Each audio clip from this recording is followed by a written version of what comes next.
Summer's ending, and right now is the perfect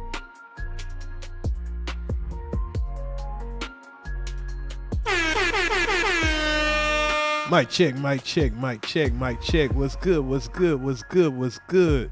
Long time, DC Block. Yeah, man. Salute the John Show. Salute G-Mac.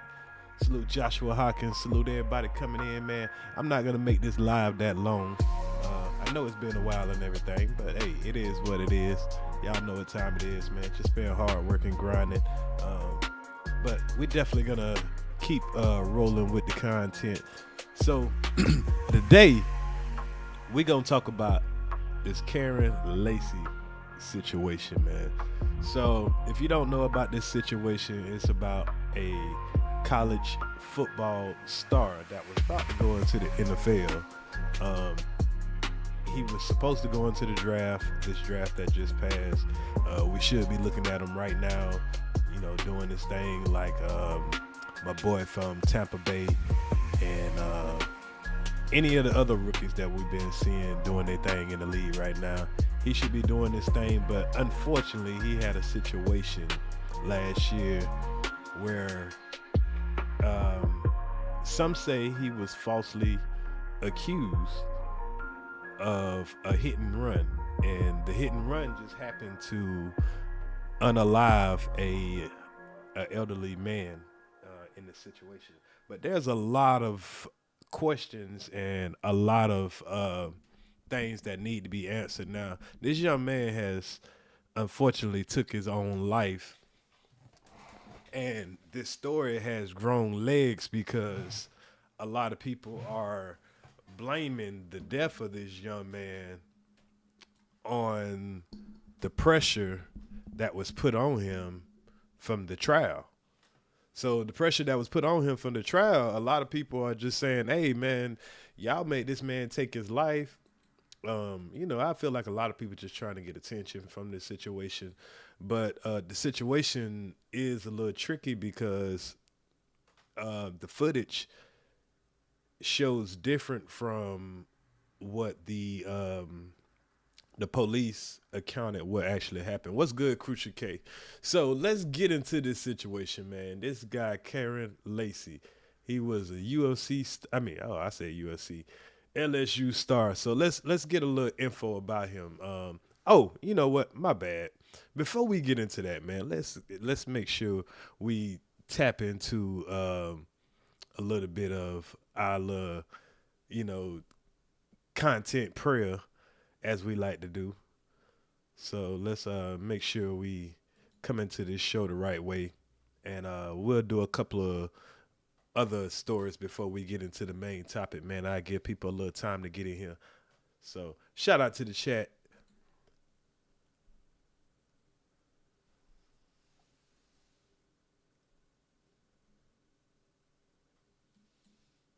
Shout out to the chat. Shout out to the chat. Shout out to the chat. El Lima in the area.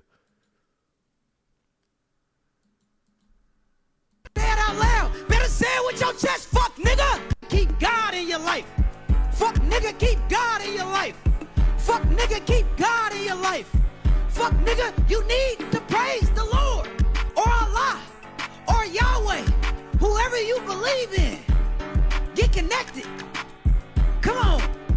Hey, look, ha, God blessing all the trap niggas, they worshiping the devil. I don't really fuck with rap niggas, but keep a Mac nigga, and a Bible in the back nigga. Yeah, you praise God, but if you had to hit smack niggas, give it up to God. That's the answer to my problems. A list of things I need, I'm praying God to solve them. I need racks, nigga, I need stacks and I need plaques, nigga, I need everything. If you God, give me that, nigga, I ask you for money. Why you make me go broke? I told you my dreams. Why you make me lose hope? Everything right in front of you, you really just don't know. Only way to go is up when you really at your low. When you give it to God, learn a lesson for the test. God reveal the worst so that you could be your best. So anytime you feeling down, anytime you go to rest, say it out loud. Better say it with your chest. Fuck, nigga. Keep God in your life. Fuck, nigga. Keep God in your life. Fuck, nigga. Keep God in your life. Fuck, nigga. You need to praise the Lord or Allah or Yahweh, whoever you believe in. Get connected. Come on. Say it out loud. Better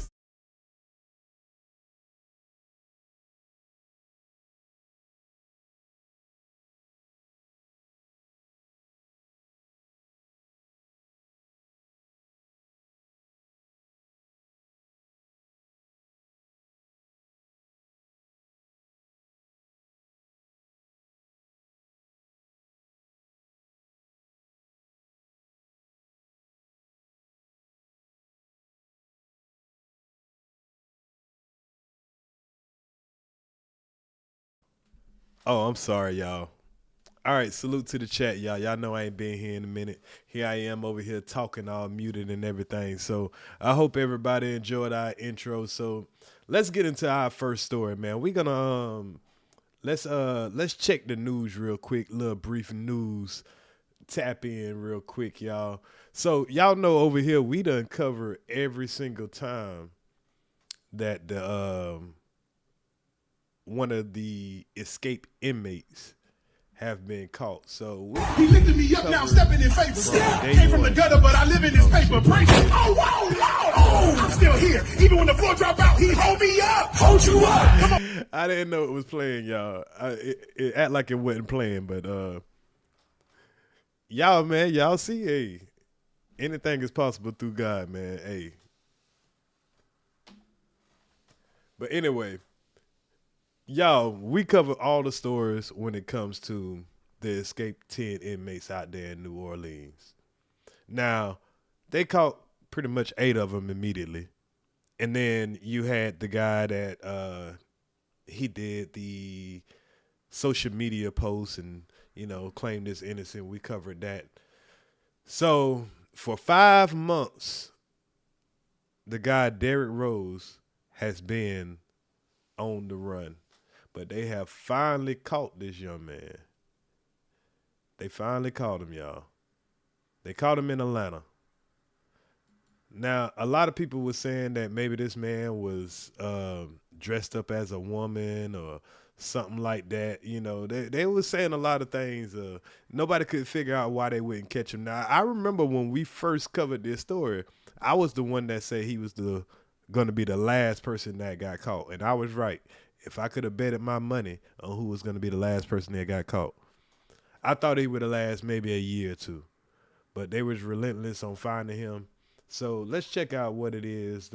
What's the details of this situation going on, man? Escaped Louisiana inmate Derrick Rose was captured in Atlanta after a 5-month manhunt. Authorities found him hiding in a crawl space after deploying gas multiple times. Wow, they gassed this nigga. So they got a little story on here. Let's look like he blowing a kiss at the police. So let's look at the article. I mean, look at the news video.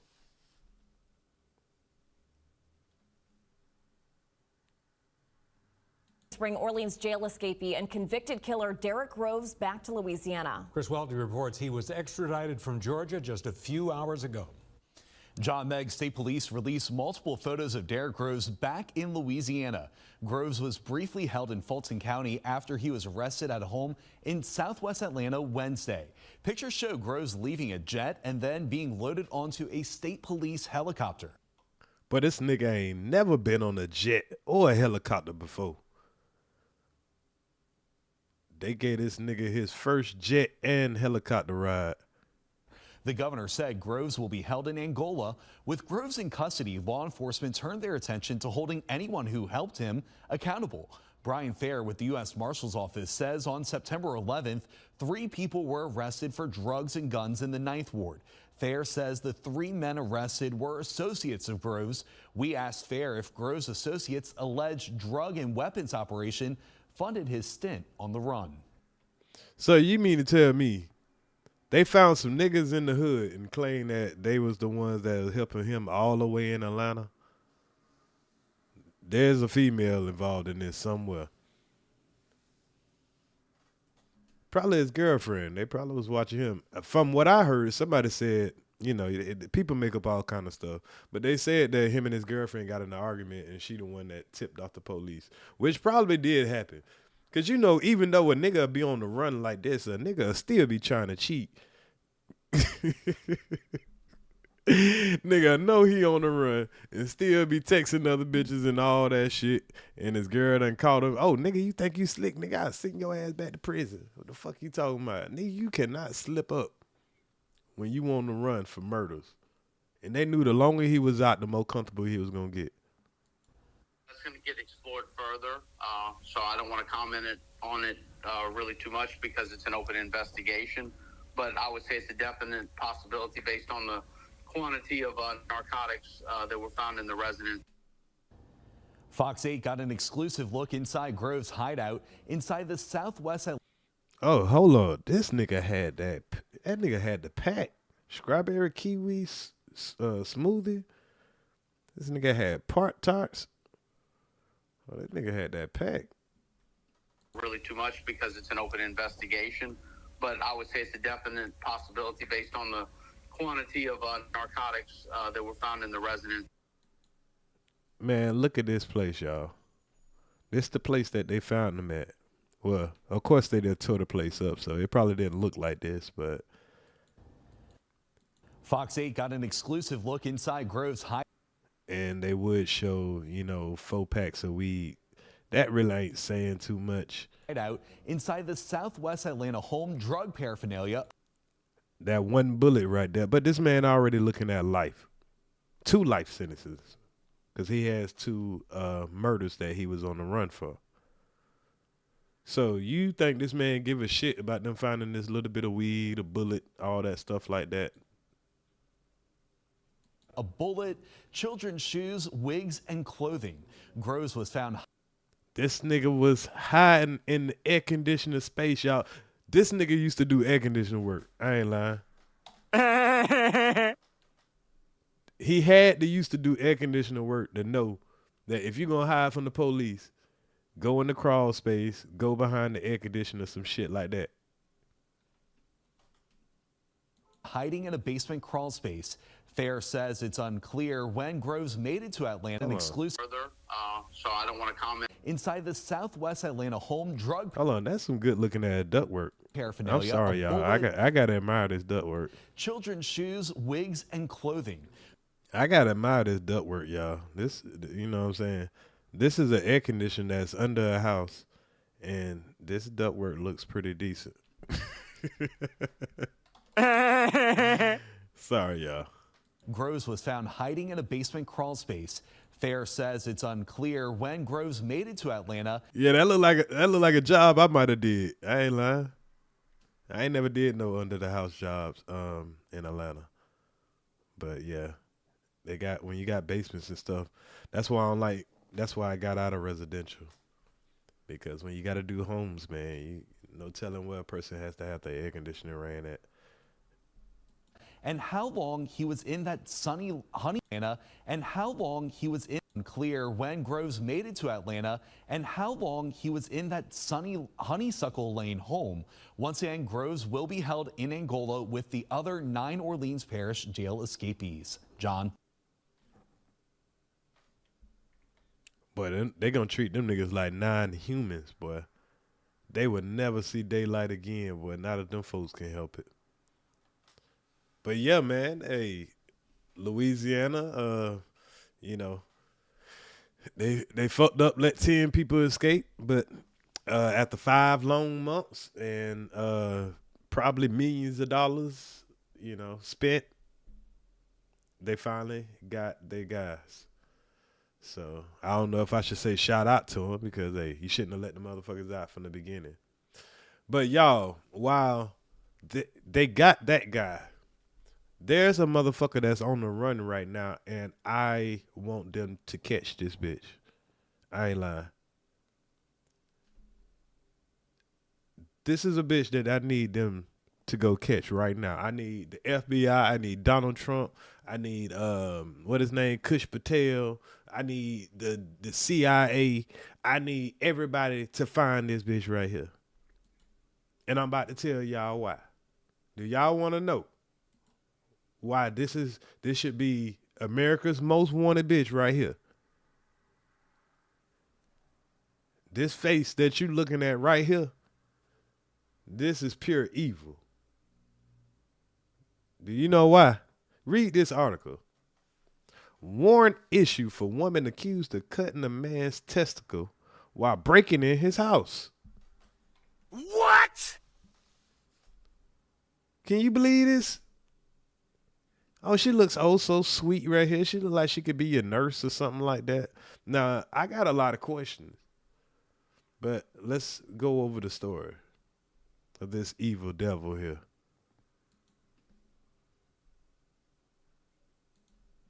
Hold on, we got a commercial first. Warrant is out for the arrest of a Toledo woman accused of breaking into a man's home, then cutting one of his testicles. Toledo police looking for Janita Hopings. We're going to show you a picture from 2012 of Hopings. Police believe the 45-year-old woman went to the home of someone she knows yesterday, kicked open the door. The guy living there told police he heard someone breaking in, so he ran down the stairs, but he didn't have any clothes on. Now, granted, yeah, he had that bitch in there. He had that bitch in there. He was in there fucking that bitch. And she knew it. She knew it. And she just couldn't take it no more. And I know we all saying that's wrong. A lot of y'all women gonna say, oh, that's wrong. She shouldn't have did that. But, you know, in y'all rage, you know, it can happen to you. Fellas, it can happen to you. Now, my question is, okay, say I'm upstairs and for some reason I'm naked. You know, I run downstairs because I hear somebody break in my house. So I'm not thinking it's my ex. Well, he might have known it was her. You know, I don't know. So he goes down there and she got some kind of sharp object. How in the hell did she get this close to this man's nuts? And how did she just only cut his nuts and not his, you know what I mean? There's a lot of questions here. Listen to what they say. I think listen, hold up. That's when in 2012 of Hopings, police believe the 45-year-old woman went to the home of someone she knows yesterday, kicked open the door. The guy living there told police he heard someone breaking in, so he ran down the stairs, but he didn't have any clothes on.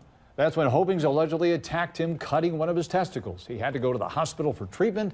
Hopings is charged with felonious assault and aggravated burglary. Got some. See, they just said one of his testicles. They ain't say she nipped the rest of it or none of that. You know what I'm saying?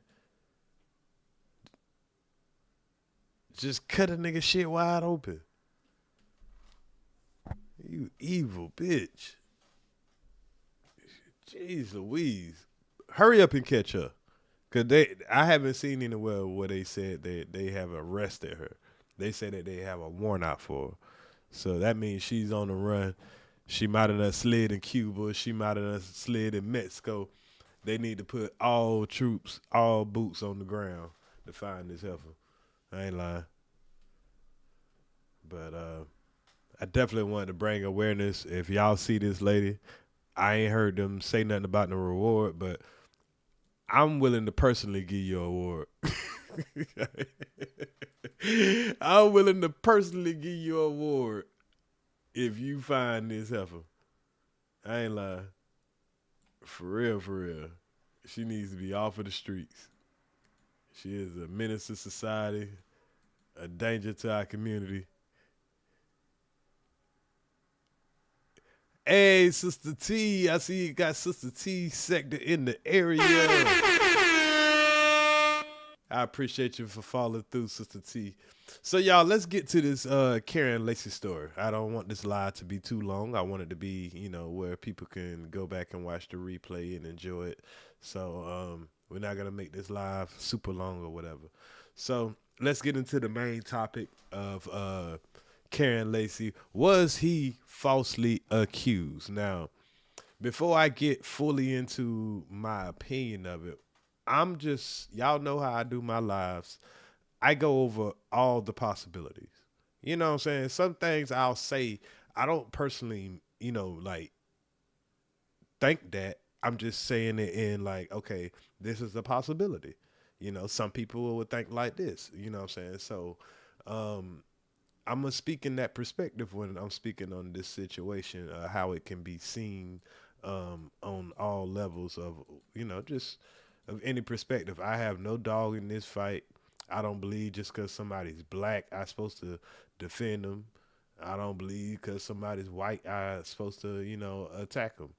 You know, so, you know, my opinion is my opinion. So I just want to make that clear before I start going over this situation. So for the people who don't know anything about this young man, he's well, he was, because R.I.P. to him. Let me make sure I give that respects to him first, because the young man is no longer here. He took his own life, and the reasons of him taking his own life, I don't agree with. You know, I do think it is cowardly, you know, and I know we're supposed to be, you know, very gentle about how we talk about people who are not here anymore. But, you know, we've all felt weak. That is weak when you decide to take your own life or whatever your struggles are in life or whatever. You know what I'm saying? It's always going to be looked at as weak, you know, and I'm not trying to be disrespectful to the young man, but, you know, this wasn't the end of the world. You know, you not being able to go to the NFL, it's not the end of the world. You know, the situation is very unfortunate. And yes, I can't even, let's go over the details first before we see if he was wrongly accused, or was it just a part of the investigation and he just couldn't handle it long enough to let the investigation thoroughly go through, and then having to take a lump in life where you can still get into the NFL. It's going to be extremely hard, but he still had the opportunity, especially if his name would have got cleared. But I think there was more under the surface than when it came to his consciousness that made him do what he did. So let's take a little dive into who this guy is and what's going on in this situation. And then I'll get into, you know, my reaction and as we review it. So here's Chris Carter, Hall of Famer wide receiver, speaking on this young man before this situation. Every time he did something, man, he was shooting people. Everybody. I saw a highlight tape of the Lacy kid, LSU. Every time he did something, man, he was shooting people, man. I'm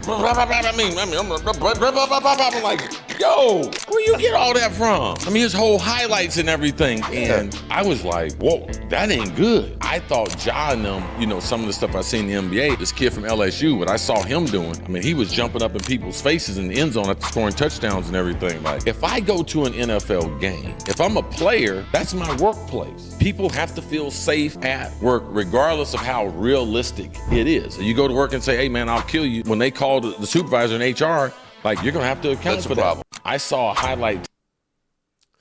Now, that's how some people looked at him. And, you know, that wasn't a good look, you know, as a, you know, a Hall of Famer looked at you. So you can imagine how probably team owners was looking at him, even though he was an exceptional talent. 11:15 p.m. The 24-year-old former. Why does everybody in the net?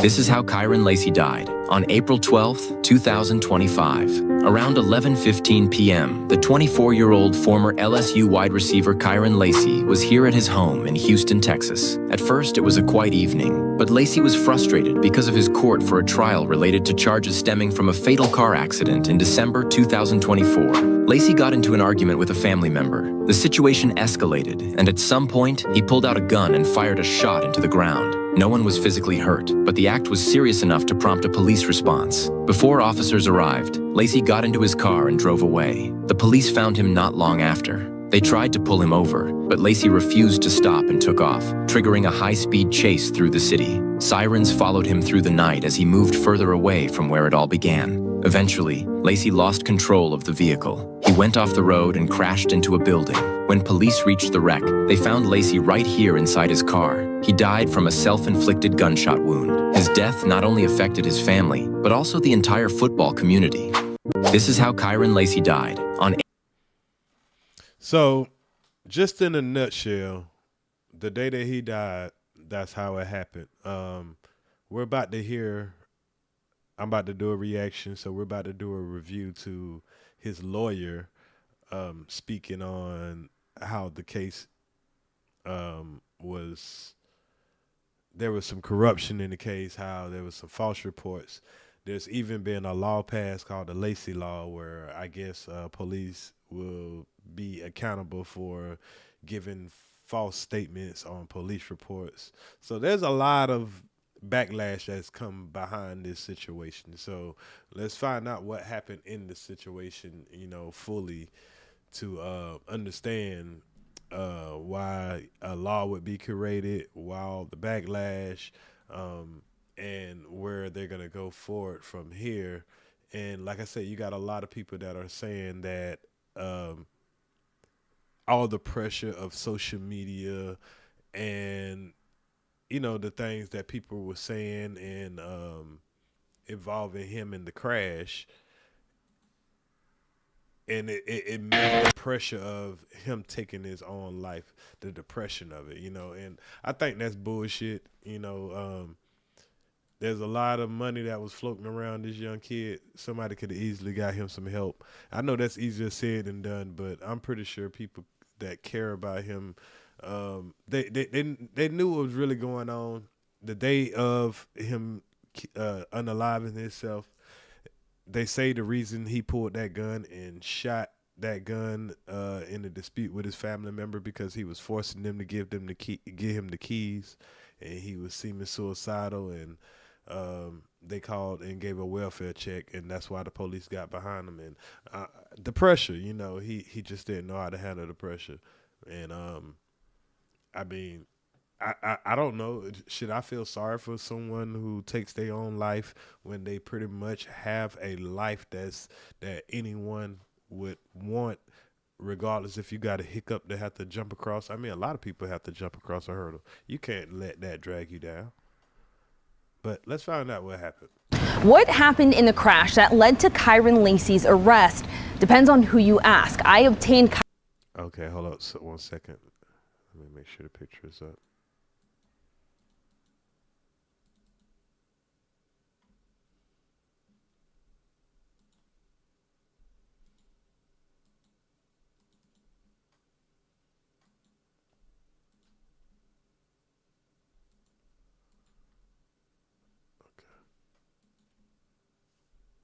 Kyren Lacy's case file from the Lafourche Parish District Attorney's Office. In it, the DA lays out several inconsistencies that they say are in LSP's report.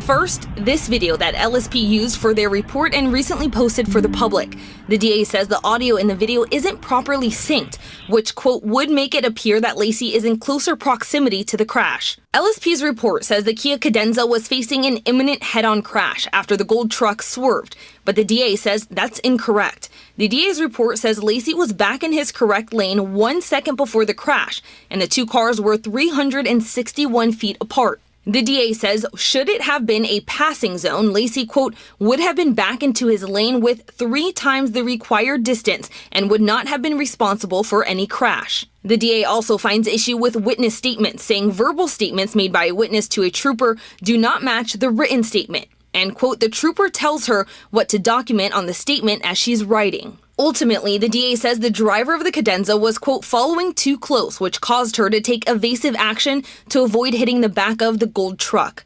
And evidence shows Lacy wouldn't have known he caused the crash. Still, LSP is standing by their report. Louisiana. Okay, so let's review that for a quick second. So apparently, the young man, let's slide back a little bit, because they had a little right here. So here he is right here in this green car right here. Now, as I see the footage up here, it looks like he's speeding up, and you know how some people be on these 2-lane roads, and then you got somebody with a Charger or a Mustang or something like that, and they're just not patient enough to sit in the line of slow ass 35-mile-an-hour traffic. They got this need for speed because they're in this muscle car, right? And let's just keep it real. So you got Mr. Lacy right here in this green Charger. He's passing up other cars And right here, when he gets up here, he jumps into a no passing lane, going into the oncoming traffic. Now, he probably looked at it as, hey, it ain't nobody coming, so I can pass all these cars. You got to think about it. He's a young 21, 22, 23-year-old. I think he's 23 years old. So, you know, they're impatient. He's going around this car. But he's jumping back in his lane. Now, from this perspective, you got the guy right here. And they just see a guy coming towards them going super fast.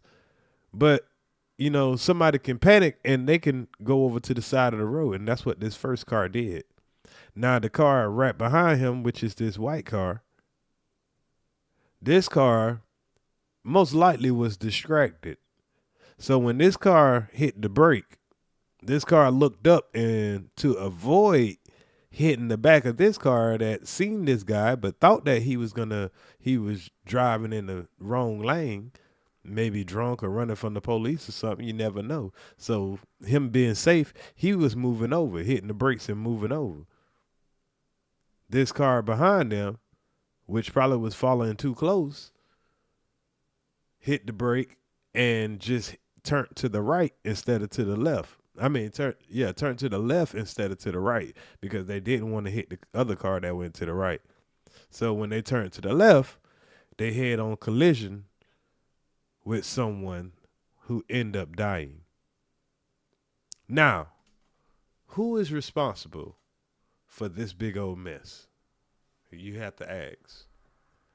They said that this green Charger, which was Mr. Lacy, caused all of these reactions. Are they wrong? Now, this is where, you know, lawyers and, you know, the details come into action. You know, this guy was, you know, passing a lot of cars, and he didn't do, we all have done this before, you know. So I don't want to say it's wrong. We know that if it says don't pass, if you get caught passing, you can get a ticket. But this is one of those reasons why you shouldn't do this, because now you're in probably rush hour traffic, or ain't even got to be rush hour traffic. He caused somebody to panic over here, and then another person reacted. Now, I'm not saying that this person is wrong, because this person did something on reaction. But this person is just as guilty as he is. So both of them should be charged, in my opinion. Because this person wouldn't have, if this person was alert, it wouldn't have turned into this lane. But they're blaming it all on this person here. Yes, this person did make this person react, but it did not make this person crash into this person, in my opinion. But let's see the details. I'm hoping nobody got confused with that. Denzel was facing an imminent head-on crash after the gold truck swerved, but the DA says that's incorrect. The DA's report says Lacy was back in his... Because you clearly see how fast he's going right here. And if you coming down this way and you can see a car over here in the wrong lane and they coming at a real fast pace, you don't know what the hell going on. So yeah, your reaction might be, let me get, you know, slam on the brakes, let me get over. But the person behind that person should have been paying attention. His correct lane 1 second before the crash, and the two cars were 361 feet apart. The DA says, should it have been a passing zone, Lacy, quote, would have been back into his lane with 3 times the required distance and would not have been responsible for any crash. The DA also finds issue with witness statements, saying verbal statements made by a witness to a trooper do not match the written statement. And, quote, the trooper tells her what to document on the statement as she's writing. Ultimately, the DA says the driver of the cadenza was, quote, following too close, which caused her to take evasive action to avoid hitting the back of the gold truck. And evidence shows Lacy wouldn't have known he caused the crash. Still, LSP is standing by their report. Louisiana State Police stands by their fatality crash investigation in the course of that investigation. While the evidence is now in the court of public opinion, it never made it to a jury. And with witness statements that seemingly don't add up, Lacy's family is still searching for the truth. Something his dad grieved on the sports podcast after further review on 104.5 ESPN Baton Rouge. Ain't no reconciliation. I'm never gonna see my child again. Ever. Ever. So, it's no reconciliation. We just want justice. Now, I ain't trying to be like heartless, or I ain't trying to be like no asshole or nothing like that, but I just got to keep it real, bro. What justice is there to be getting? Like, he's acting like somebody took his child's life. It's unfortunate, but that young man took his own life. I mean, what justice do you want? He was going through the investigation. I mean, it's unfortunate, but his actions caused the reaction. Now, it's debatable if he was not lane hopping like that, would that car have done the same thing? Would those cars would have slammed on brakes? Would the woman tried to avoid the truck in front of her? Would any of that would have happened without somebody lane hopping? Now, granted, a dog could have ran out into the road, or a kid could have ran out into the road. Anything could have happened where somebody had to slam on brakes and veer off. So this is why it's very important for you to stay your distance back from another person when you're driving. I'm one of those people where I'm driving like 2 cars back when I'm behind somebody for these type of reasons right here. You know, you never know when somebody got to slam on brakes. Hell, if you're driving somewhere where it's wooded and it's cold, a deer can run out in front of you, a dog can run out, hell, a kid can run out, anything, you know. So people slam on their brakes all the time. But that woman steering off and hitting that other car, it did have a little something to do with old boy, but not enough for her to not be able to react and stop, in my opinion. So I feel like if somebody lost their life to this situation, it should have been equally his charge with him and the person, the lady that ran into the person that lost their life. That's it. Promising to still fight for justice. Alyssa Curtis, WWL, Louisiana. Lacy's case was set to go to the grand jury. The grand jury. Yeah, but I really ain't feeling that. We looking for some justice. There's no justice, bro. I'm sorry, bro. You know, the young man did what he did. It's unfortunate, but bro, I mean, come on, bro. You just at this point, this is kind of like that's you know, nah, don't do that, bro. You know what I'm saying? Because that's the type of shit that'll get the black fatigue conversation going. What's good, Lovelace? You know, when you just do shit like that, come on, bro. The man took his own life. You know, nobody has to be disrespectful to him. But he took his own life. He could have just waited it out. The shit probably would have got thrown out. Now, his NFL career wouldn't have been the same. But whoop-de-fucking-do. Your life is not fucking over because you don't get to, you know, go on with your NFL career. That's the point of going to college. And if you're going to get a free ride in college for playing a damn game, you should be getting a fucking education. You know, just in case the NFL don't want you. Just in case some bullshit happened where a woman say that you did this, or vehicle homicide happened and you're falsely accused of it. You know what you have to fall back on? A fucking education.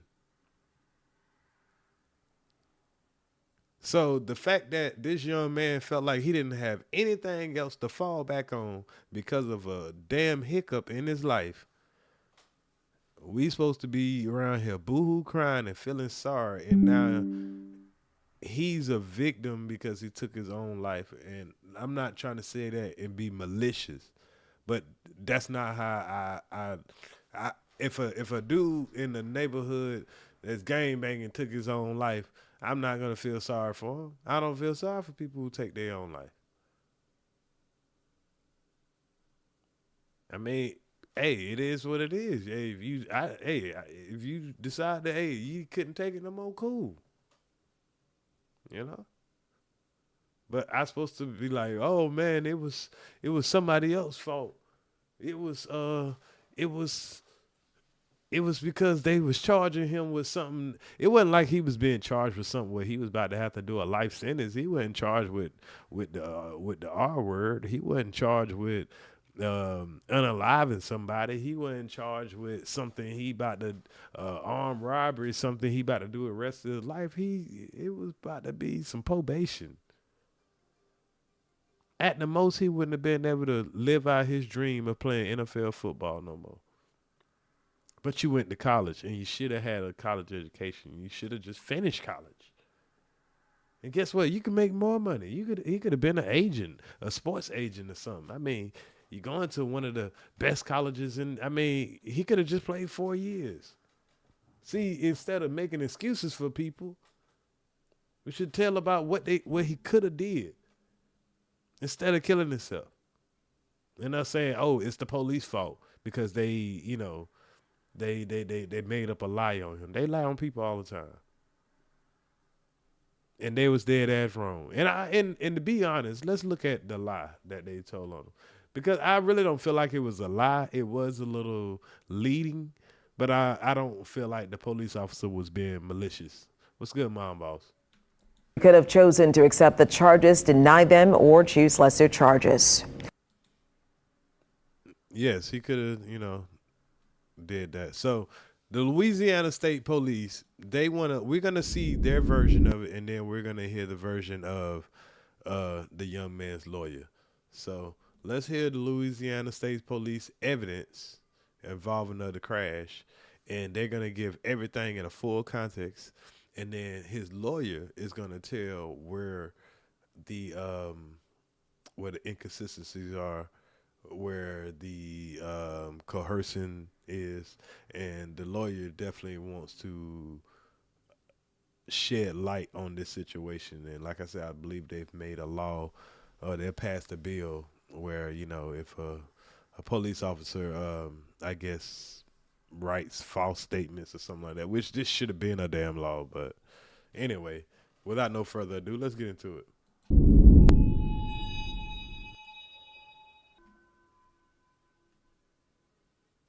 I'm Colonel Robert Hodges, Superintendent of Louisiana State Police. You're about to view a critical incident briefing video that is intended to give the community a better understanding of the incident that occurred. The video is inclusive of evidence related to the incident, which may include 911 calls, body-worn camera footage, and other relevant information. As this comprehensive investigation develops, our understanding of the incident may change as additional evidence is collected, analyzed, and reviewed. The Department's ability to investigate these incidents relies on the impartial and transparent investigations, as well as considering the potential criminal responsibility of those involved. On Tuesday, December 17, 2024, Louisiana State Police Troop C began investigating a fatal crash that occurred on LA 20 near Perez Lane and Chack Bay, located in Lafourche Parish. This investigative briefing has been prepared to provide clarification of the facts and an accurate depiction of the evidence in the moments leading up to the crash and the subsequent investigation. Due to differences in technology, the timestamps on the business surveillance footage may not align with the actual time data recorded by Louisiana State Police based on recorded radio communications. According to the video timestamp, at 12:03 p.m. and 52 seconds, a green Dodge Charger is seen traveling south in the opposing lane on LA 20 at a high rate of speed, passing 3 passenger vehicles and 1 loaded 18-wheeler in a designated no passing zone with a 40-mile-per-hour posted speed limit. Now, we got to think about that. Okay. They say he passed 3 vehicles, including a semi-truck. and we seen the semi truck. So that can count as like 3 vehicles by itself, plus 3 vehicles. So for a long time, the dude that was in the truck in front of the female that ended up, unaliving the guy, for a long time, that person is looking like there's somebody in the, same lane as I am, and they going at a high speed. So I can see why he thought that dude was just going to stay in his lane. So that's why he pulled out the way. Now, like I say, the person behind him should have seen that and could have seen that, oh, the person is not in the lane no more. But even when she slammed on her brakes, she shouldn't have been going into the left lane. She should have been able to just pull over to the side of the road. As a green Dodge Charger returns to the southbound lane, aggressive braking and engine deceleration are immediately followed by a crash that can be heard on the surveillance footage.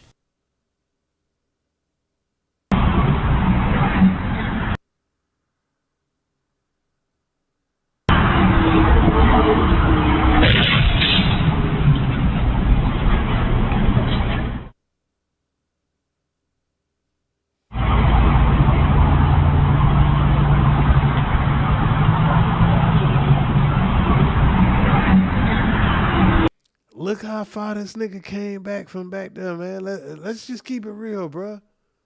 Look at all these cars this nigga just jumped and how long he was actually in this, in the wrong lane. And you got to think about the person coming from the opposite way, their perspective of it. So I'm not saying that the death of that person is his fault, but he definitely initiated some reckless driving. At the least. And it's unfortunate somebody's life and that somebody reacted the wrong way to his reckless driving. But you got to call, a spade a spade. When you see this in real time, that nigga came from way back here, all these cars right here, and he's in a rush. He's recklessly driving right now. Look. You got one, 2, 3 in a truck. And they spaced out. So he had to be in that lane for a hot minute, and that person had to really like, oh shit, this motherfucker's gonna run into me head on. And they panic, and the person behind them panic.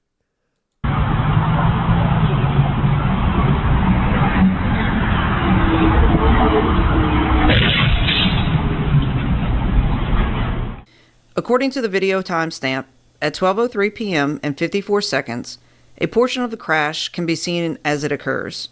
Moments before the crash, the gold pickup truck abruptly veers out of the northbound lane into a business, while the green Charger is approaching in the same lane. Immediately after the crash occurred, the green Charger was observed on surveillance video and by witnesses traveling through the crash scene and continues north on LA 20, failing to stop. At the same time, all other vehicles remain at the scene to provide assistance.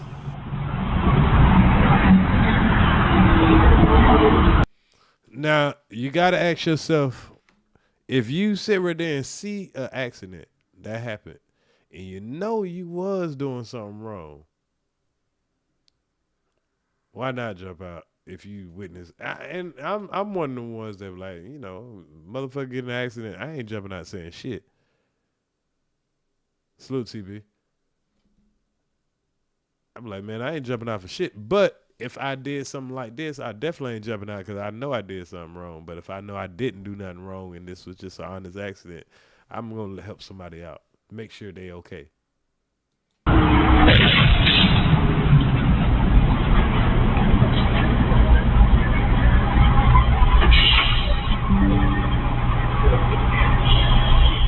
The briefing will now transition to the trooper's response and investigation. All right, y'all. So here we go. This is what we do over here. We love to watch the body cam footage. So here's the body cam footage of what everybody on scene, what the perspective of everybody on scene. And this young man had to know that something about the way he was driving triggered this accident. And I'm not saying he's responsible for that person's life because he didn't force that lady to drive into him. but he did trigger, a situation. At 12 o'clock p.m., a two-vehicle injury crash with road blockage was dispatched to Louisiana State Police Troop C via the 911 dispatch system. The responding trooper arrived on the scene at 12:07 p.m. and was immediately met by numerous witnesses who described a green Charger driving aggressively and causing the crash. The video has been edited for time purposes. Region 2, be advised, we got total road blockage on LA 20.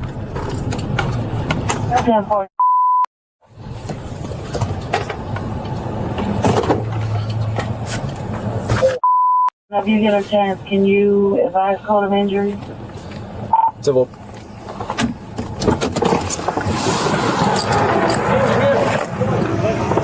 It's a natural instinct to turn and then she had no get head on. Did you see a green Charger flying that way? A green Charger that going that way? There was a green Charger. That's a green Charger that caused all this. SRT8, he caused all that. He went to pass the cars way back there, sir. The green Charger collided with these cars?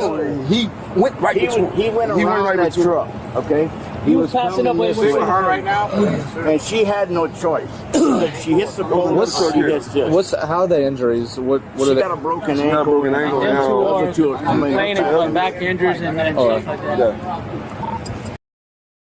Now immediately, they're defending the lady that's in the car, saying she had no choice. But she might have not have had a choice. Well, she did have a choice. But everybody, she might have been falling a little too close. They always say if you hit somebody, if you rear end somebody, it's because you was falling too close.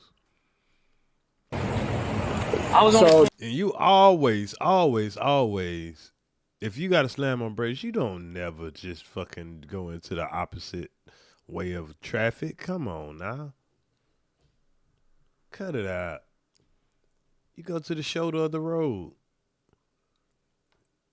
Either I hit a pole or I hit somebody. Go hit a pole. Just kill yourself. Don't be fucking killing other folks. You'd have hit that pole, you'd have had a broken ankle, and that man could have still been alive. 2 back injuries, 1 broken ankle? Yeah, I'm not exactly. I just told him not to move. You know what I'm saying? Me being my You said something about a green Charger. Who told you something about a green Charger? I'm down 18 wheeler right there, sir. Okay, so you saw it? I saw it. What did you see happen? He went to pass him. I'll say he went to pass these cars back there. He was back there around around the curve. All right. Okay. All right. Hey, he come down. Right. When he come down, I got Mr. He had his brother that he was taken to the emergency room, to the hospital or something like that, chemo or something like that. But I got his number also to verify this, because he was the car that was in front of her.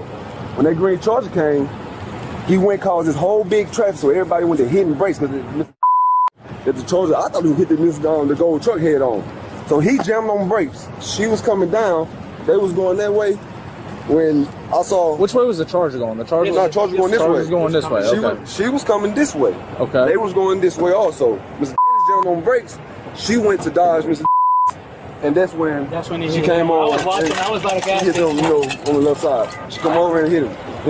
Which 18-wheeler were you driving? The Rebel. Right there. So the Charger, I guess, passed you up? The Charger's D-line, it was cars behind me because I'm taking my time. And the Charger passing all these cars in this everybody. lane? And so almost hit this one head on? No, he almost hit this. It was a gold truck. I got his. So this the guy that was in the 18-wheeler. So he clearly knows that this nigga is shooting around everybody's car. And understands that the person on the other side can view that as they're about to run into them head on. His number right here. That's why I took his number and his name. Almost hit the gold truck head on. Yeah, that's his number and phone number and name. So the gold truck, what did the gold truck do? The gold truck in his area right here. The gold truck slams on his brakes. Slams on brakes to stop the Charger. The Charger swerves back in. Okay. And cut somebody else off, whoever was behind them. Okay. But then they slammed. They was no. The Charger, he swerved in front of them. They slammed on brakes, and by this time, Mr. he slips through, right? Okay. As he slips through, she's coming. She like to ram the back of Mr. The gold truck. That's what I'm saying. She almost hit the back of Miss. Yeah, Mr. Was Miss truck hit? No, he was missed. Okay, so the truck, Mr. He slammed on it. In other words, it was right up. The gold truck was right up there. Right. Yeah. He slams on his brakes to avoid the Charger. Yeah.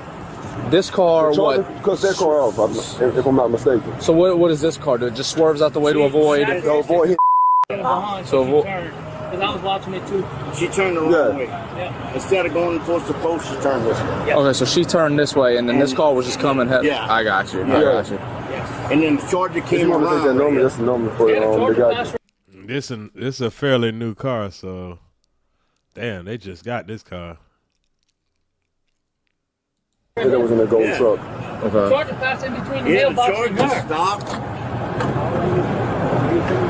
I took that because he was leaving, but you know. Okay.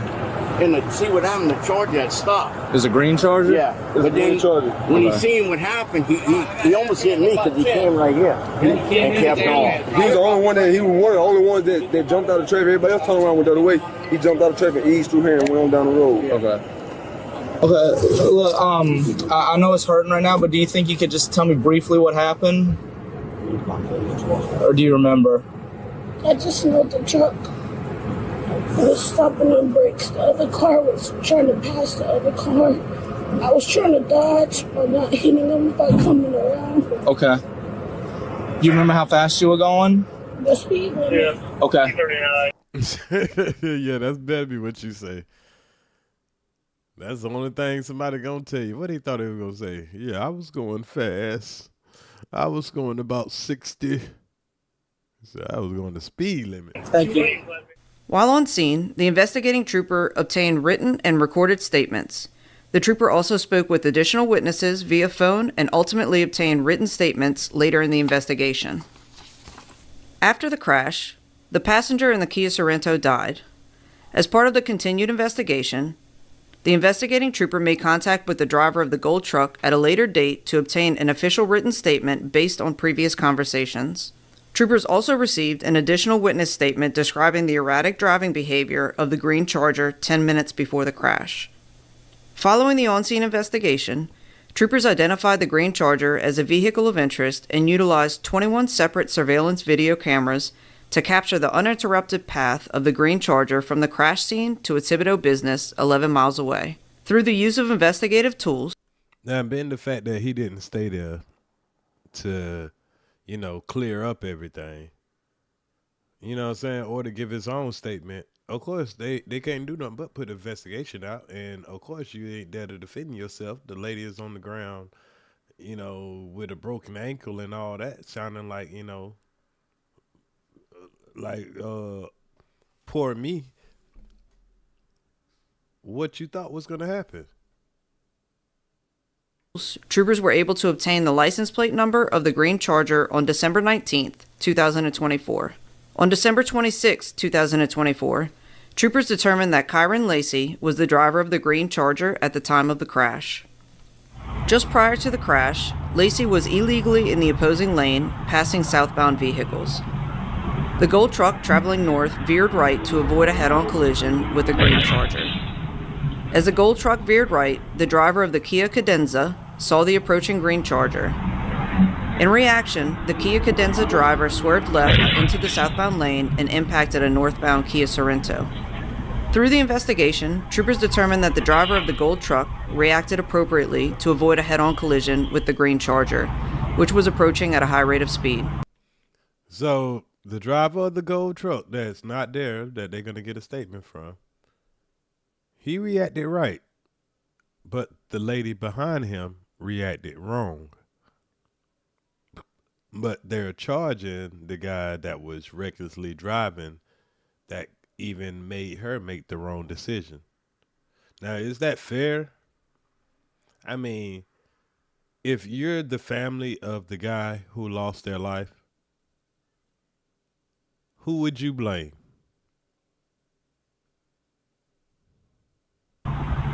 In consideration of the high speed of the green Charger compared to the surrounding and opposing vehicles, the reaction time of the involved drivers was greatly diminished. Since the incident occurred, the Louisiana State Police never reported that the green Charger impacted any of the involved vehicles. However, all evidence collected supports the conclusion that Lacy's reckless operation of the green Charger in oncoming traffic triggered the chain of events involving the other drivers, ultimately resulting in the fatal crash. I don't think that's a I think that's an accurate statement.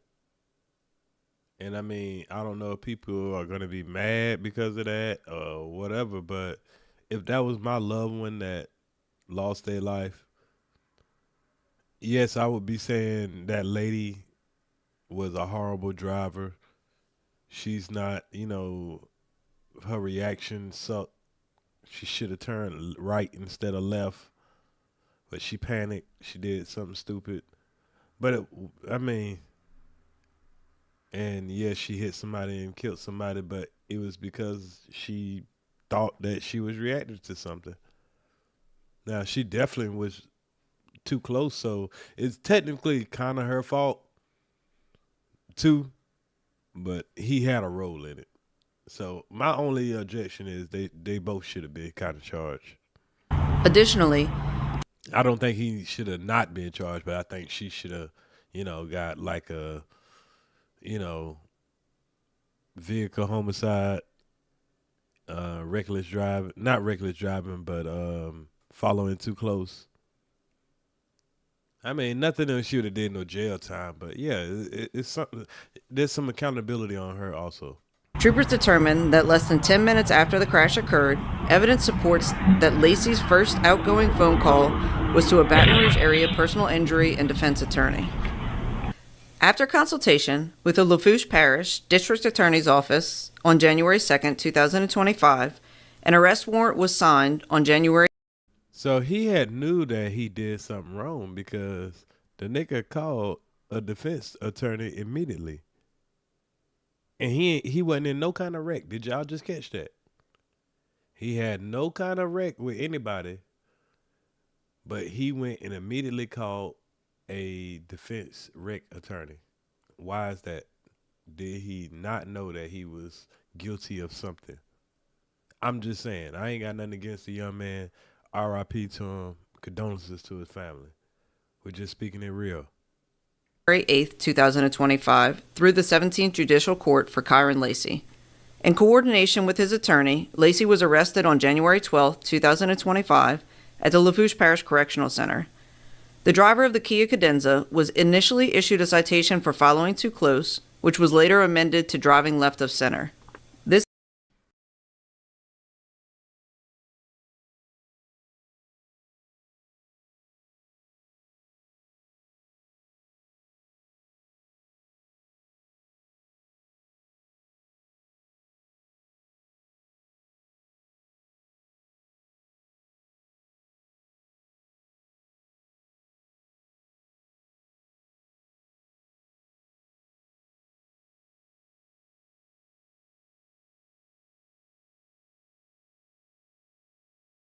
This incident resulted in numerous injuries and loss of life. All involved victims deserve a thorough and complete investigation based on all available factual evidence. Additional investigative reports and videos can be utilized through the Trending Topics link on the GovQA platform.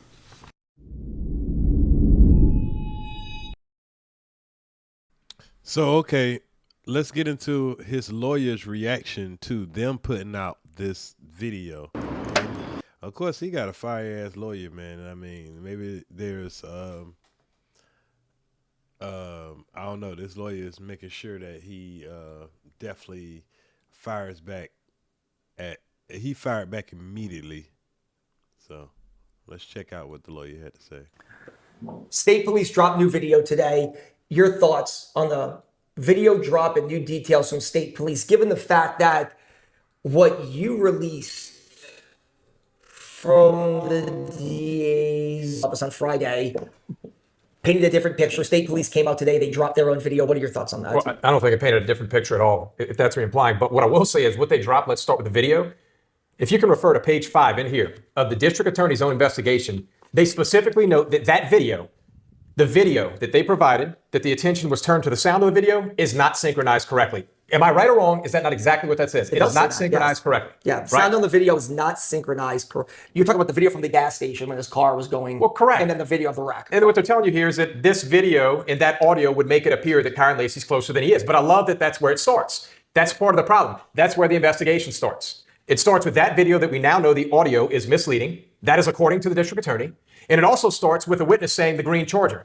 That is one of the witnesses that I referred to initially that actually said that the Charger got in between and went in between the vehicle of Mr. Hall and vehicle number 2, and then they collided. That is factually incorrect according to their video. I am grateful for the video. That same video is exactly what allowed us to ascertain how far exactly behind this crash Mr. Lacy actually was. So I'm very appreciative of the video. So if we can. Well, the video, he's not appreciative of that video because he's conflicting that the guy said that, you know, he swerved through there that caused the crash. No, that's not what the guy said. The guy said that after the crash happened, he slid through here and hauled ass. And that's pretty much what he did. You could see that in the video. But you could clearly see this man flying down the damn road. And somebody felt like they had to get out of his way. Now, the woman was not right for going to the left instead of the right, but it triggered the series of events. There's no denying that. But this is what a good lawyer can do. They can twist, spin, and just, you know. We can talk about this. The state police dropped the video today. Their findings led them to believe that Kyren Lacy should have been charged with negligent homicide. You've released the DA's report, which is contradictory to what the state police investigation. What up, Judge Jay? You finally done, girl? I was trying to wait till you got done, but you was just rolling out, so I had to go and get this out the way. I got to go work in the morning. Shows, and on the last page, I don't want to jump ahead, but on the last page, it does say, you know, the last sentence is, the evidence submitted in the crash report does not support that Kyren Lacy should have known his actions were the cause of the crash that happened approximately 72 yards in front of him. That's cap, though. That's cap, though. I can't stand when somebody clearly know the truth. Both of these dudes know the truth. I mean, but that's his lawyer, so of course he's not supposed to say nothing. But that man clearly knew that what he was doing triggered that shit. And I believe kind of this is what's been eating the young man up, man. But he could have really dealt with this a different type of way. And maybe it was the death of that old man that he felt responsible for. You know, technically you didn't do it, but you knew that the recklessness of your actions cost somebody their life. And I believe that was eating the young man up. At the time of impact. At the time of impact.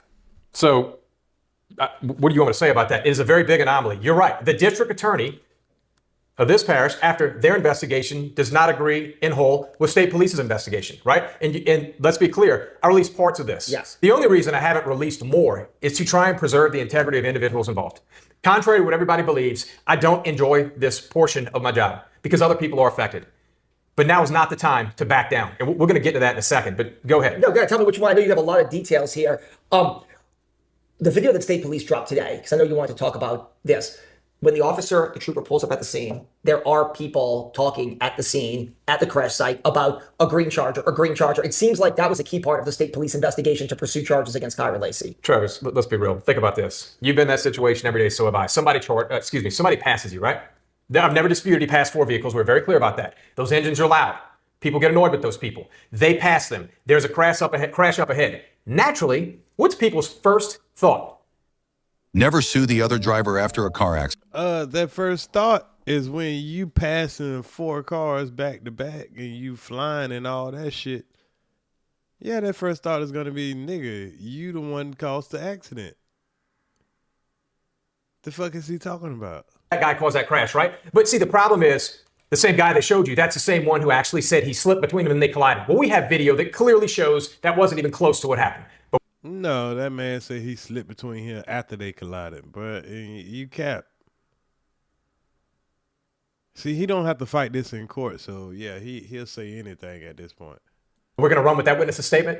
We're going to run with this video that we now know provided the yardage, that we now know that that video was not synchronized correctly. See, when I released my video, that's actually the video. I didn't release one with any issues with technicality or sound that would make it appear that Kyren Lacy was closer than he was to the accident. That's exactly what the district attorney's investigation yielded.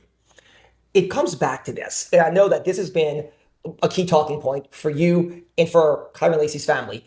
You're not denying the fact that he was going around cars. You just feel like state police should not have charged him with negligent homicide. Is that correct? That's correct. I've said it from day one. The proper platform here is a civil arena, not a criminal arena. I've never once denied he passed anyone. I'm simply saying he was overbilled in my humble opinion. It's not so humble anymore, right? I firmly believe he was overbilled. When I get the district attorney's investigation with this data and this material, it only gives variety.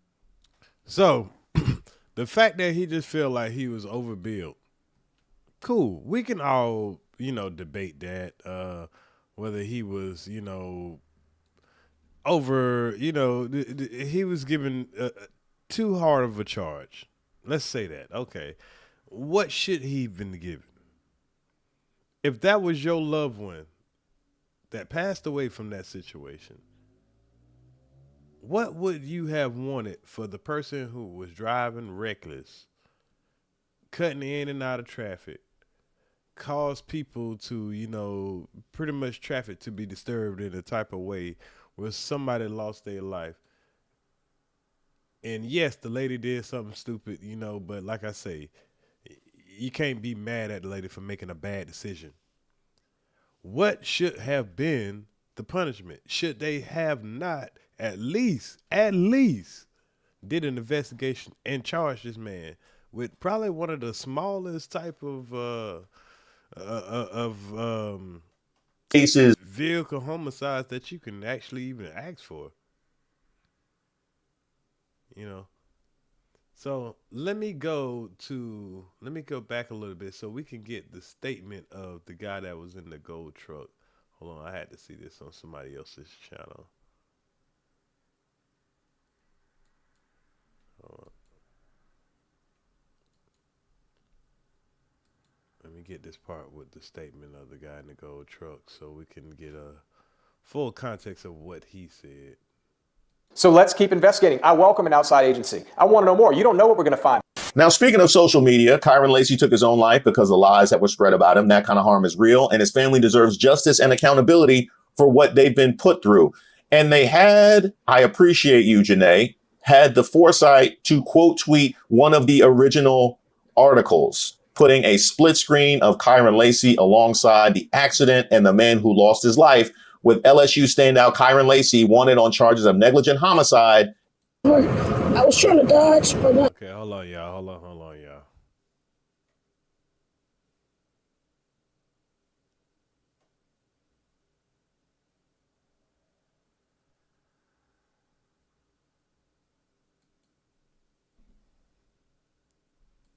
All right, let's try this. But as you can see, and somehow that led to his culpability, his ensuing excoriation from the media, according to his attorney. In a 45-minute interview with HTV10 in Houma, Louisiana, Lacy's attorney, Matt Ory, presented security camera footage from the December 17th crash in Lafourche Parish, Louisiana, that left a 78-year-old man dead. The footage appears to show that the NFL hopeful's vehicle was over 70 yards behind the crash site, according to Ory. Keyword, behind the vehicles, Ory told the TV station. That's not how this story was ever painted. Never. Lacy, then 24, died in April from a self-inflicted gunshot wound after a police chase in spring. His death came... Don't worry about filling any up. Okay, so here it is right here. He's interviewing... Here's the cop coming to interview the guy in the gold truck. Impact. We know that now. Now, I do want to, and all of the evolution, receive possession already. So, look, don't worry about filling any of this top information, like your name, your address. Don't worry about any of that. Just right here, if you could, I'll just have you write exactly what you saw. Just make sure to include, where you were. I don't even know what the name of that highway. It's Highway 20. Highway 20. That you just. All right, maybe my wife gonna fill that right. Okay, just make sure you add in there that you had to slam. Hey man, just like a nigga, man. Hey man, all this paperwork and shit, man. Pass that shit to the wife. I just got off. Oh man, you gonna pass the paperwork off to the wife, baby? I just worked 12 hours. You can fill this paperwork out for me. Slam on your brakes, and the brakes, like, you know, you had to slam on the brakes to avoid that charger, and the brakes locked up to avoid that charger. That's. I ain't skid mark or nothing. I wasn't even going for it. That lady in the back of me, she didn't know what was happening. That's how she called that wreck. She was running in the back of me. She pulled on the other side, and I didn't. So, but the charger was coming right at you, correct? And that's why you had to slam on your brake, the head on with you. So yeah, just make sure you include that, and that's very important because we're trying to locate this charger right now. So just include that in the statement, and I'll read it over, and then I'll be out of here. In that video, you can clearly hear the suggestive nature indicating that I need you to say that you had to slam on your brakes and you had to avoid a charger. Okay, just make sure you add in there that you had to slam on your brakes, and the brakes, like, you know, you had to slam on the brakes to avoid that charger, and the brakes locked up to avoid that charger. That's. But then you hear Gold Truck, the witness who's the Gold Truck, what he says. And he says verbatim. I ain't skid mark or nothing. I wasn't even going for it. That lady in the back of me, she didn't know what was happening. That's how she called that wreck. She was running in the back of me. She pulled on the other side, and I didn't. I didn't skid marked or nothing because I wasn't even going that fast. That lady in the back of me, she didn't see what's happening. That's how she caused that wreck. She was going to run into the back of me, and she pulled into the other side. But there's a bigger problem. I then obtained the actual written statement.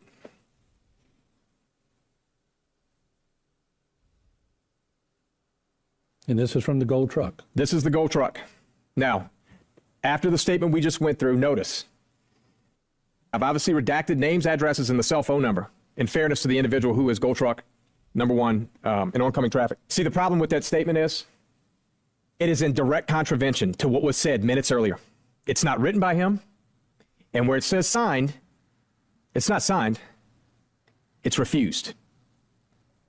But you see, when I have a witness who is the most critical, and he's telling you, I wasn't traveling fast. We know now that he wasn't. The data shows 2.99 seconds before that he was traveling 28 miles an hour. The data shows that. Now he corroborates that. And he goes on to say, I didn't even make a skid mark. That woman behind me, she caused that accident. And you give me this statement? Now that I use Oh boy, he tasting blood right now. Monday service, Especially AI knowing makes that he ain't really got to go to court right now.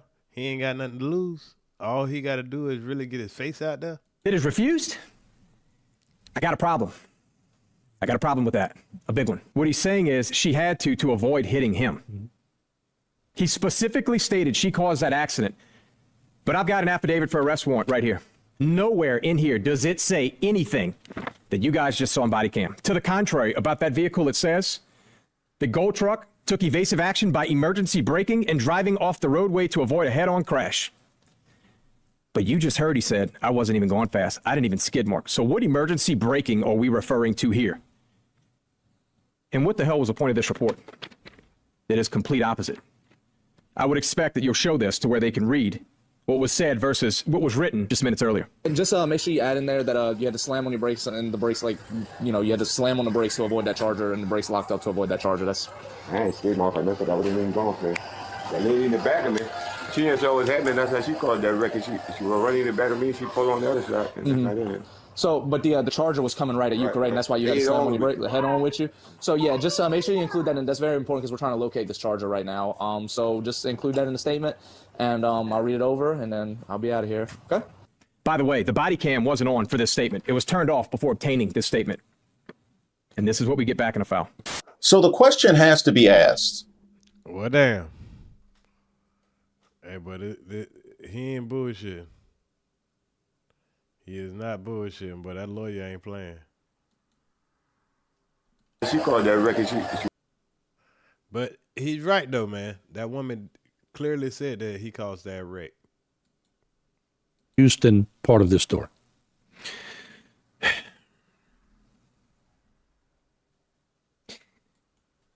I don't know that the Houston part of this story didn't upset me more than the front end. What's good, homeboy? Salute to Brew Life. Let me just say this. Kyren Lacy went to Houston that Friday with his mind mate. He was suffering. There was a point in time that night at his apartment, the apartment that he, his little brother, and his cousin were in. His mind was made. He wanted the keys to that vehicle to, I don't know how to say this, to take his life. Yeah.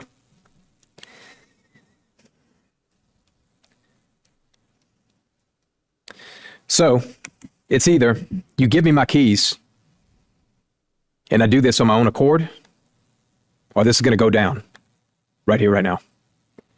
Obviously, the keys were given. A welfare call was made. Keyword, welfare. Welfare check. Right? There was no crime. There's none of that, man. Mm-hmm. No drugs, none of that BS. Kid's mind was made. You know the rest of the story. So he told whomever he was with that that was the place and time. Wasn't there a shot fired or something? That's how he got his keys. I think that's how you're showing him. And by the way, the shot was fired in the ground on purpose to let them know the seriousness of what was going on in his head. So he wanted their attention. He wanted his keys. Yeah. And they knew not to give him his keys. They knew what was going to happen. But what are you going to do? You going to watch it go down, or are you going to give him his keys? Right. His mind was made. The social media killed him. Killed him. Mm-hmm. All those tough guys behind the computer, yep. Same ones that come after me when I do this interview, mm-hmm. Those guys. A young man could not get used to it. They're kids, man. Now, I'm going to circle back around to... Now, I can't say I agree with him on that, man. Social media didn't kill him. My boy had to, gotta be strong, brother. Video that clearly shows that wasn't even close to what happened. In the video, you can see Lacy pull up after the crash, briefly braking before pulling off. Still, state police allege his actions prompted our driver to swerve into oncoming traffic, hitting someone head on. There is overwhelming evidence in the district attorney's own investigation that raises a lot of questions.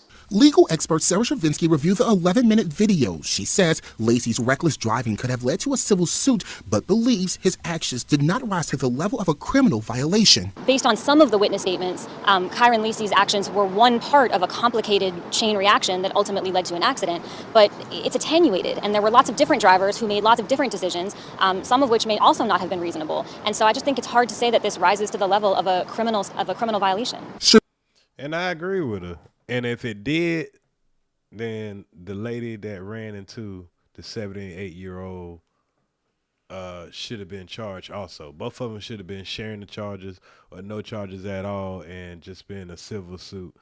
And, I mean, if I was the person that lost my loved one, I would have felt like that would have been a slap in the face if you telling me that I have to, file this in civil court. And, I don't know. I probably would have felt like it was an accident, even though that person was being reckless and doing all that speeding and all that. I still would have considered it an accident. But let's go over this last part right here. I think this one is going to kind of break down the speed of the lady in front. The district attorney's office also notes the white Kia was foul lane. Reports claim that released per hour zone is off at Lacy's investigative report on the state police Hall's vehicle. Kia R. Lacy's green Charger Troop 24 crash obtained the... Okay, let's start right here. Investigation into the last December's fatal crash that led to the arrest of LSU star Kyren Lacy. Chris Joseph reports state police are doubling down on their findings. Fox 8 obtained the Lafourche Parish District Attorney's report and photos from the fatal December 2024 crash, which killed Herman Hall and led to the arrest of LSU wide receiver Kyren Lacy. Troopers arrested Lacy for negligent homicide and other charges after obtaining video of Lacy's green Charger driving the wrong way on a 2-lane highway, speeding past 3 cars and an 18-wheeler. Troopers say a gold truck swerved to the right to get out of the way, and a white Kia behind that truck swerved left into oncoming traffic, hitting Hall's vehicle. Witnesses told the trooper Lacy was to blame. That's the green Charger that caused all this. The Lafourche Parish District Attorney's Office released its April 2025 report on the state police's investigation. The first line of the report's conclusion says the state police investigation had several inconsistencies. The DA's office points to a state police claim that Lacy's vehicle was attempting to pass 4 vehicles at the time of the crash. While the DA's office says Lacy was traveling 88 miles per hour in the wrong lane in a 40-mile-per-hour zone, it notes Lacy was back in his lane before the crash occurred. State police released video that confirms that.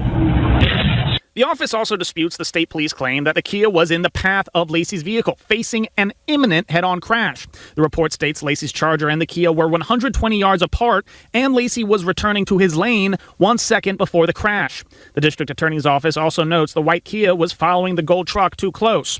The report ends with, the evidence submitted in the crash report does not support that Kyren Lacy should have known his actions were the cause of the crash that happened approximately 72 yards in front of him. Lacy's attorney, Matthew Orey, first flagged this report in an interview with Homa TV station HTV last Friday. In my opinion, this never survives a grand jury. Never, never, ever survives a grand jury. After Orey's interview, the state police released video of its own, highlighting Lacy's speeding and witness statements. One witness described the options he thought the white Kia had. She had no choice. She hits the pole, she gets this. State Police Colonel Robert Hodges pointed to that evidence. We stand by our investigation that we had forwarded over to the district attorney's office in Lafourche Parish. Attorney General Liz Murrill announced she was reviewing the case and also spoke in defense of the troopers. This case is not, it's not as simple as anybody being able to come out and say that Kyren Lacy is innocent and that he was wrongly accused. There's nothing that I've seen in anything in the record that indicates that anybody did anything other than their jobs. Lacy will not get his day in court on this issue. But one thing we know is... So, y'all, as they say, man, he will not get his day in court on that issue. And obviously it was too much for him to bear. And he didn't just want to wait it out, man. I believe he would have beat the case. He probably would have got sued like a motherfucker, don't get me wrong. But, hey, if I ain't got no money, you can't really sue me for shit. I mean, he might have still had some NIL money because I'm pretty sure he made a good bit of NIL money. And I believe that the reason that this story has ballooned so big because a lot of people that probably are not in agreement with the NIL money, they're thinking, man, you give these young guys all this money, they go out and go buy fast cars, they do little reckless shit, even though, people gonna do reckless shit whether they broke or got NIL money. But, and, like I say, it just went from a NFL hopeful, a young man that could have been in the NFL entertaining us, to he fell weak to something that he thought was the end of the world, which I don't know what this father that's on TV talking all this crazy shit, he should have been the main one in this corner, letting them know, hey son, man, this is not the end.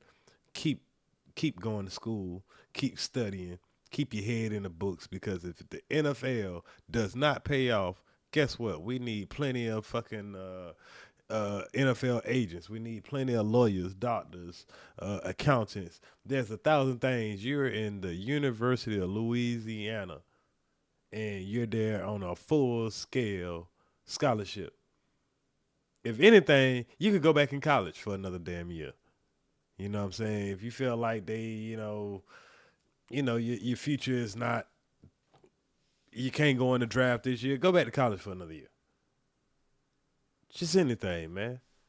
And to be here and trying to blame the police and all that stuff, yeah, they did, charge you. It's an investigation. You're you're innocent until proven guilty. Even though we feel like we're guilty until proven innocent. In this case, having this type of lawyer that's willing to, put all kind of narratives out there and spin all type of shit. He has a good ass lawyer.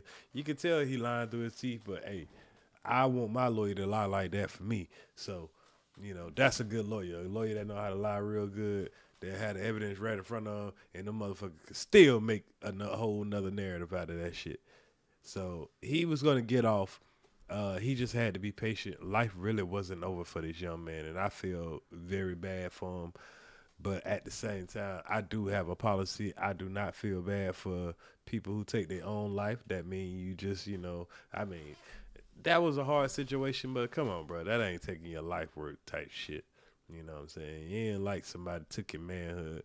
I can see if one of them niggas that done did some type of shit too, if they took their own life, after a nigga done took your manhood or something like that. But come on, bro. You not going to the NFL, that's not the end of the world, man.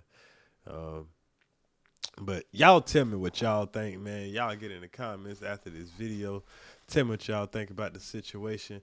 I'm going to get up out of here, man. I've been here a little bit too long. I need to get ready to go back to go to work in the morning. So I'm gonna bring y'all another live this week, and I got to get back on my shit with doing my lives. It's been a very busy week, so very busy 2 weeks actually. But we're gonna get back on the road, and I appreciate everybody for enjoying the content. Y'all make sure you hit the like button, like I say, share it with a friend. Tell me what you think in the comments. Do you think was being a little too tough on the young man? Yeah, I support black people. I support people all together. But, bro, you can't be weak out here on that bullshit, man. You know what I'm saying? Like, hey, yeah, it was unfortunate, bro. They fucked up your NFL career. All the social media, all the trolls, all that shit like that. But as a black man, you got to rise up over that. Come on, man. No, I mean, what you leave all that's a selfish move. That was very selfish of him. He got he got family that love him. He had a father, mother, friends. I don't know if he had any kids. I don't believe so. I believe if he had a kid, he probably would have thought 2 or 3 times about not doing that, because he would have had something more to live for. But you know, sometimes that's what kids do for you. You know, we all done been in that depressive state where we've wanted to, you know, maybe do something, and we can all look back at that state and say, yeah, I was weak. I was weak. So if you actually did it, you can actually say, yeah, you were being weak. And unfortunately, you know, that's how the devil attacks you, when you're weak. So, RIP to the young man, and maybe somebody can learn from him. But anyway, shout out to Lovelace, shout out to Only One Just Jay, shout out to Cheryl Hodges, Teran, salute to you, Be More Legend, Helima, Sister T, shout out Fat T, shout out to Justin N, Crucial K. Just everybody that popped in, man. I appreciate every last one of y'all. I'm going to get up out of here. I think tomorrow we need to go over our fantasy football. We in the middle of the fantasy football season. So I think we need to go ahead and go over that and see where everybody's looking at, and see if I can help anybody to pick up any new players, because I don't think I can put any more new players on my team. So I don't mind helping y'all out, man. You know, so I'll see y'all on the next round. Is to the streets. I'm gonna get out y'all area, and let's get out of here with a, what do we have?